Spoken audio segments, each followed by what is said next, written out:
Well, today I'm driving to San Francisco and I'm already worried about the parking situation there because it can be a nightmare trying to find the right spot in a business district. The roads are so narrow and by the time you've figured a parking spot, it's already gone. It's so congested. But I think I have some hope as I have downloaded ParkNav on my phone that actually is going to help me find a parking spot closer to my destination. We're going to find out how that works and if it's helpful at all. Welcome to Tomorrow's World as I take you downtown San Francisco. We started as a group of engineers who were at NASA. And we saw there was a potential to do something beyond what the market had available today. We thought this is just a fantastic area where we could apply this philosophy into. We want to give information and awareness to people, to government. If you have given chance that you can do something, I think you cannot stop yourself. Take any idea that you have to the next level.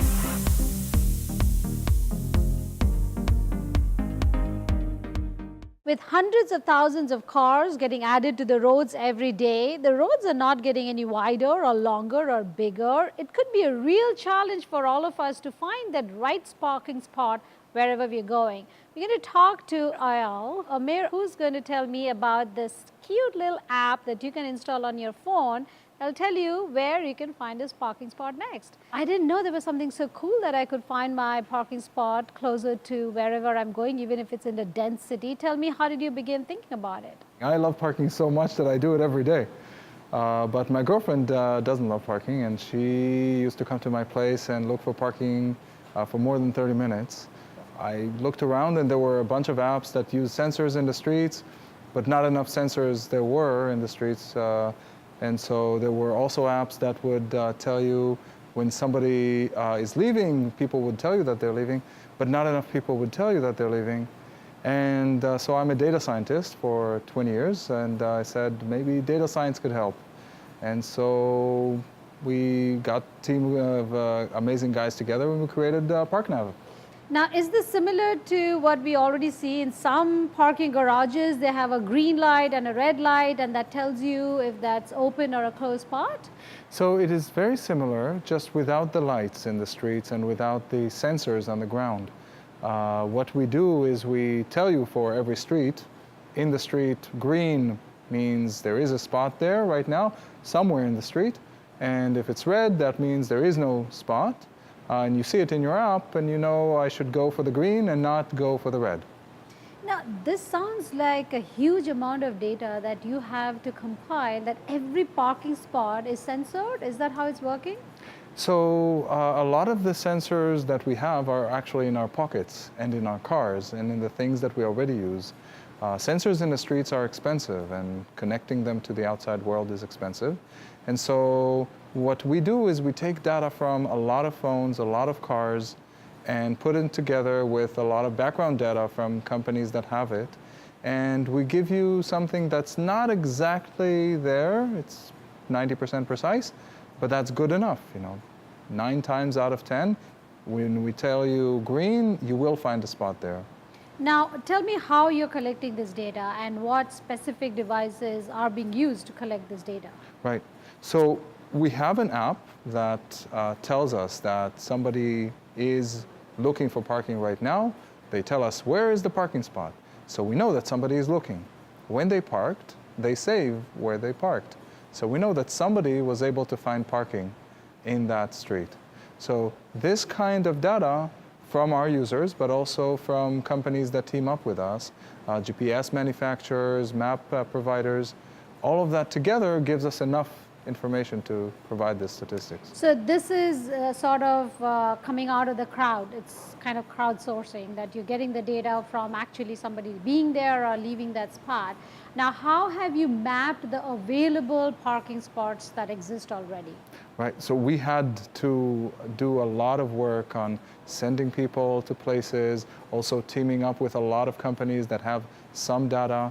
It was work of years, so we ended up slowly gathering this gigabytes and terabytes of data that is enough for this mission.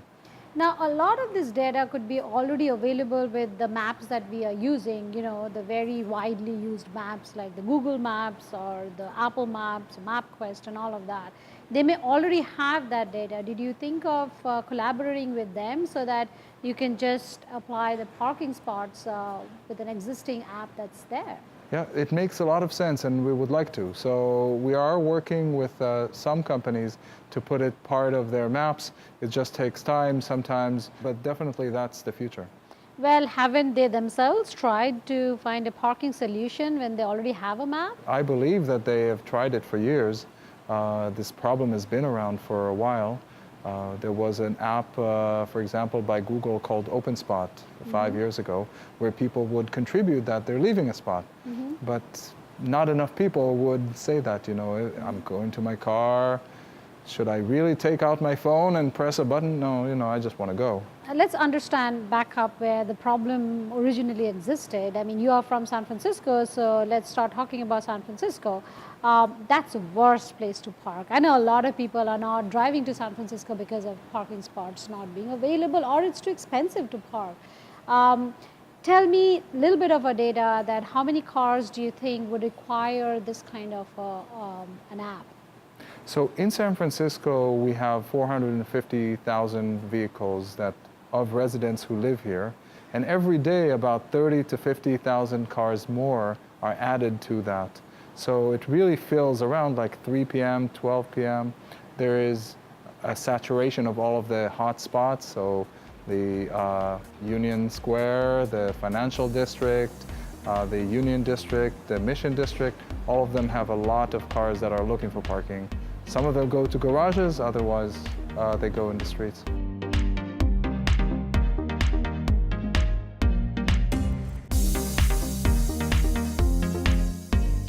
Well, as I can see, it's only going to get worse. Is because the more cars getting added to the streets, and just not San Francisco, anywhere in the world, particularly in metros, always cars are getting added and not that many getting removed.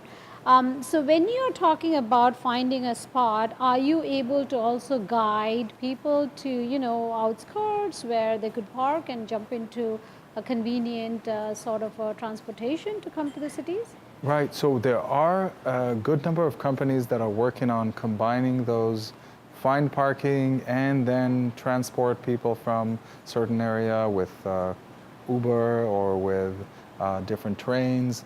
So different companies in the market are working on those combinations. Our strength is really in doing the data science on top of sensors and on top of Internet of Things type sensors that move around. And so what we are planning to do is provide this data, and other integrators would take this data and combine it into this larger system that you're talking about. Now, how accurate are these data? So we are able to reach 80, 85, 90% precision. So that means 9 times out of 10, when we tell you green, you will find a spot there. And with respect to parking, that's good enough because even if we had a sensor, by the time you get to a spot, somebody may take it. So 90% is good enough. Now, are you giving options as well? Because some people like parking garages, some people like on the street parking. Are there options, or are you just directing them to one place? So in the app, you have the ability to reserve parking garage spaces through some of our partners. There are other companies that offer that service, and it's embedded in the app. You're also able to select, look only for free spots, or those that require a zone permit, because I don't feel like paying anything or I want to stay for longer. So you can tell that to the app and it will show you where it's available right now. Now that's interesting. You said you could partner up with already existing garages to reserve a spot. Would that mean that they pay more for that so that it can be monetized as well? So that really depends on that market, and it's still being formed. There are several good companies that are providing that service, and as I said, we team up with them. Some of them actually give you a discount when you make the reservation through them, because this way the garages are able to attract more people to them in advance and monetize easier. So where all have you implemented this already? So we implemented this in right now 20 cities in the US that are live to app users and 10 cities in Germany that are, again, live for app users. We also have for our customers 210 other cities that we provide all over Europe and in the US. And as far as embeddings, we're today launching this in all BMW cars in the US and all BMW cars in Germany.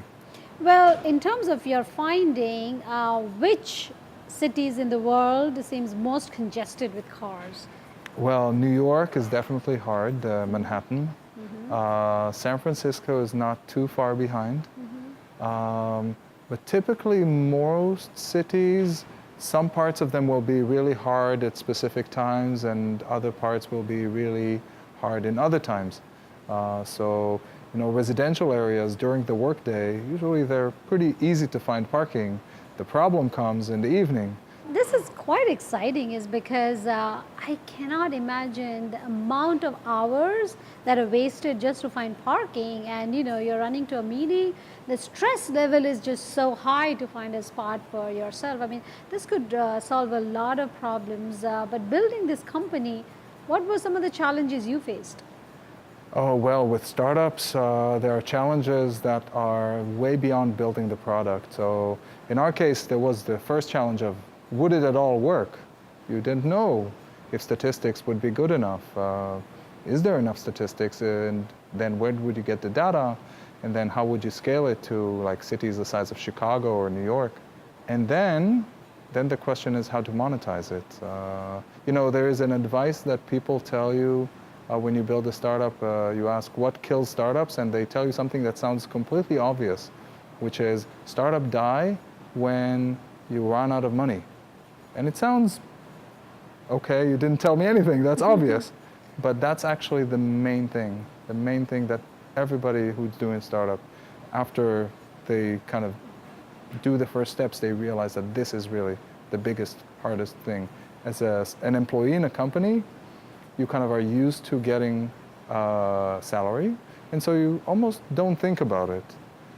With a startup, you reach the edge of the cliff, and that's it. Now, talking about money, how did you get funded? So we were very lucky.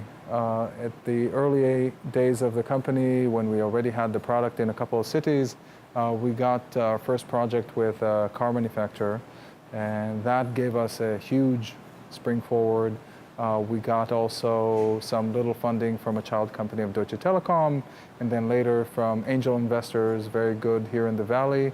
And so that catapulted us to being able to close deals like the ones that we've done with BMW now.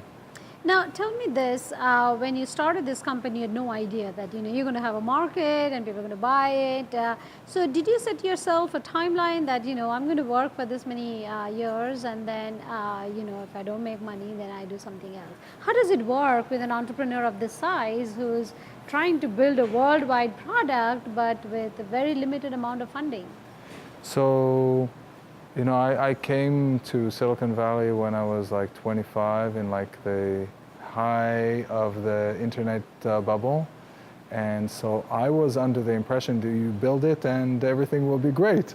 But that didn't happen. And so whatever plan I had, did not expect that it would take this long and it would be this hard. But at the same time, you know, it's kind of like climbing a cliff or from a valley, you know. The more you climb, the more you're able to see where you can reach. Until you reach like where you thought was the top, you cannot see where the real top is.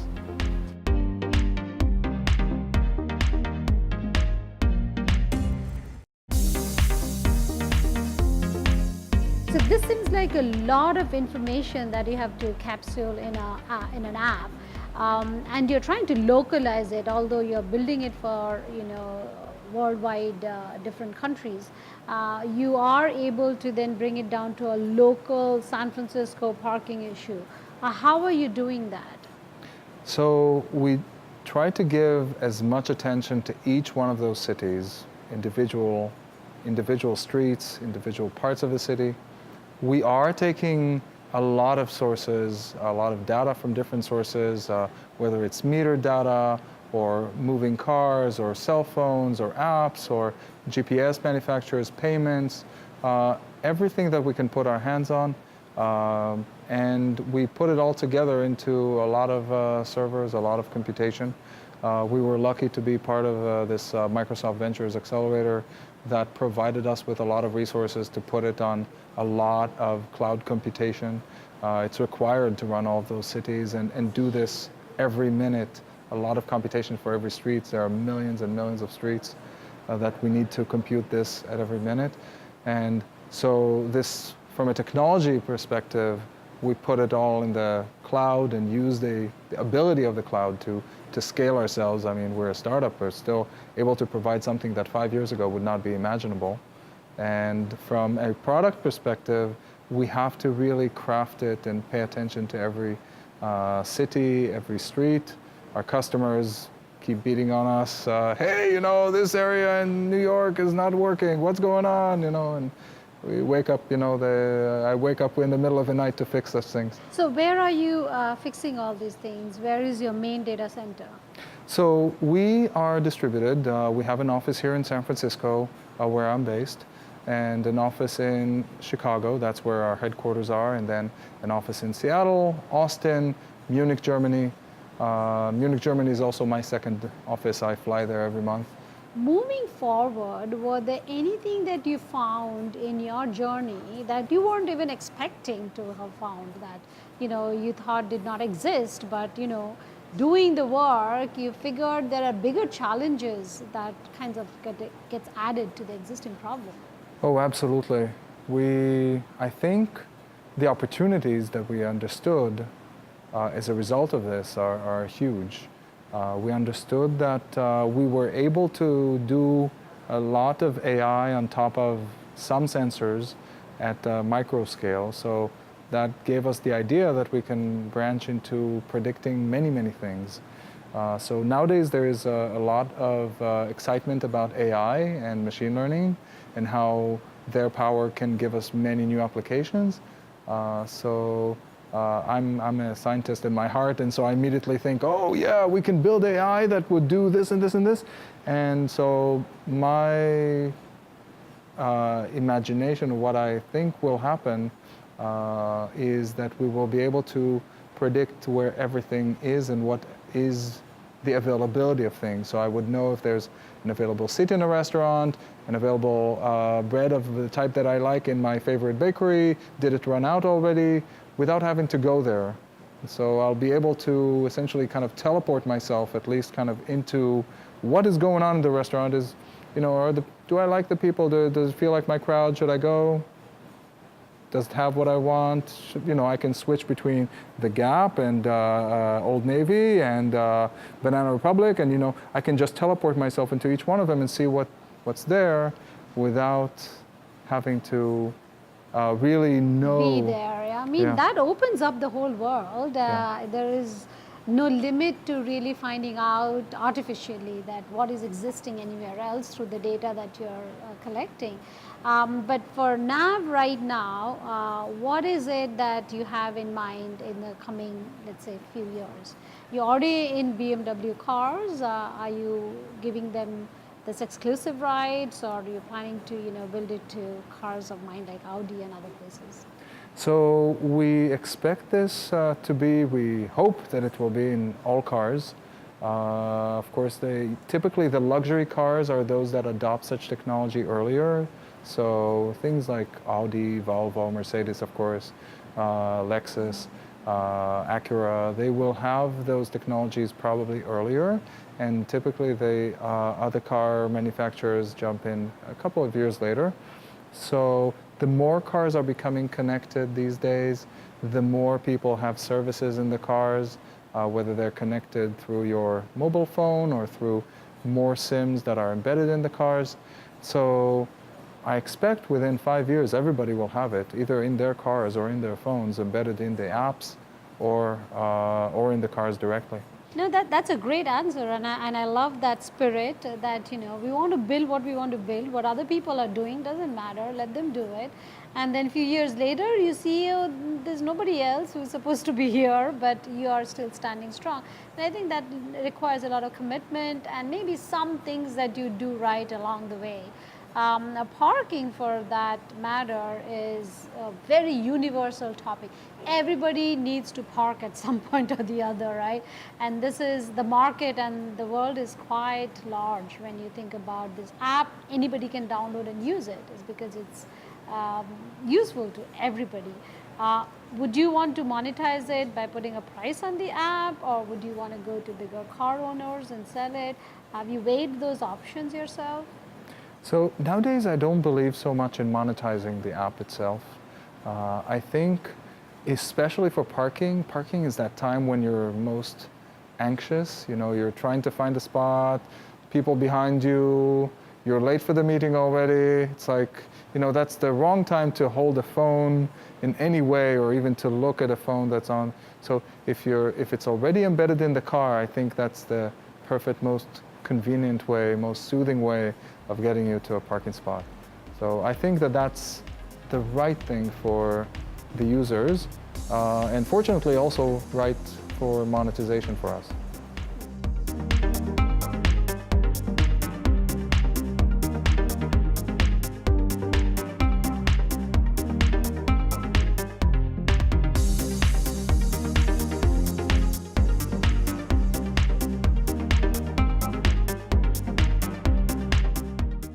With parking being a challenge in most metros around the world, ParkNav sure is an extraordinary invention.